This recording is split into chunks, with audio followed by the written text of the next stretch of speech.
বাড়িতে পোষা কুকুর ও ছাগল দিয়ে 3 চাকার একটি গাড়ি তৈরি করে সবাইকে তাক লাগিয়ে দিয়েছেন বৃদ্ধ ভাঙড়ি ব্যবসায়ী সুবাইন বায়াতি। ভাবতেই অবাক লাগে, তাই না? আমরা সাধারণত গরুর গাড়ি দেখেছি, ঘোড়ার গাড়ি দেখেছি, কিন্তু কখনো কুকুর ও ছাগলের গাড়ি দেখিনি। বাংলাদেশের তেলের সংকট, 500 টাকা তেল কিনতে গেলে 200 টাকা তেল দেয়। 200 টাকা তেল দিয়ে কতক্ষণ চলান যায়? তাইলে হুন্ডে ফেলে থুছি ঘরের মধ্যে, হুন্ডে ফেলে না তুই এই যে কুকুর আর খাসি নিয়ে পারাছি। যেখানে কুকুর বাড়ির নিরাপত্তার দায়িত্বে থাকে আর ছাগল মাংস উৎপাদনের জন্য, ঠিক সেই জায়গায় তিনি 1.5 বছর ধরে ধৈর্য ধরে পোষ মানানোর পর কুকুর ও ছাগল দিয়ে একটি গাড়ি তৈরি করেছেন। কুকুর দেখলে খাসি দৌড় মারে, কুকুর খাসিরে দৌড়ি নিয়ে যায় কামড় দেওয়ার জন্য। এদের ঘরও কেমন একটা আমি ছোট থেকে পালা পোষা করিয়ে বন্ধুতে বানিয়ে দিয়েছি। ওরা একখানে খায়, একখানে ঘুমায়। এই অভিনব উদ্যোগের ফলে পুরো এলাকা এখন বিস্ময়ে ভরপুর। স্থানীয়রা বলছেন এমন উদ্ভাবন জীবনেও আগে কখনো দেখেননি। চায়নারা অনেক কিছু জিনিস আবিষ্কার করি আমাদের বাংলাদেশে সার্ভিসিং দিয়ে টাকা কামাইতেছে। আমার তো অত টাকা কামানোর দরকার নাই। আমার কথা হলো আমি একটা জিনিসকে বানিয়ে বিনোদন দেওয়ার জন্য বাংলার মানুষের যাতে খুশি হয় দেখিয়ে। সুবাহান বায়াতের কুকুরের নাম মিঠু আর ছাগলের নাম সম্রাট। ছোটবেলা থেকেই তিনি তাদের ইংরেজিতে প্রশিক্ষণ দিয়েছেন। সেই ধৈর্য ও ভালোবাসার ফলেই আজ তারা সহজেই তার কমান্ড বুঝতে পারে।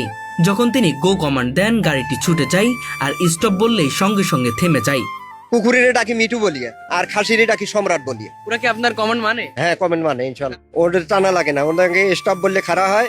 আবার মিঠু সম্রাট, আমি সিট ডাউন, আপনারা গো, তাহলে চলে রওনা করে। ইংলিশ শিখিয়েছে? হ্যাঁ, ইংলিশ শিখেছি। বাংলা শিখান না? বাংলা পারে না, ইংলিশে ভালো পারে। সাধারণত কুকুর ছাগলকে দেখলে কামড় দেওয়ার প্রবণতা দেখায়, কিন্তু মিঠু ও সম্রাটের বন্ধুত্ব যেন অন্যরকম দৃষ্টান্ত স্থাপন করেছে। তারা একে অপরের কাঁধে কাঁধ মিলিয়ে গাড়ি টেনে চলে, যেন দুই ভাই একসাথে কাজ করছে। ভালো খারাপ মিলিয়ে দেশটা সব সময় থাকবে। তবে একটা জিনিস জন্য মানুষ চিন্তা ভাবনা করে, আজকে আমাদের ভাই ভাইয়ের মধ্যে মিল নাই, আওয়ামী লীগ বিএনপির মধ্যে মিল নাই, জাতীয় পার্টির মিল নাই। আর কুকুর হলো হিংস্র প্রাণী, খাসির সাথে কিভাবে মিল করে দিচ্ছে, এটা দেখিয়েও যেন মানুষের কিছু শিক্ষা পায়।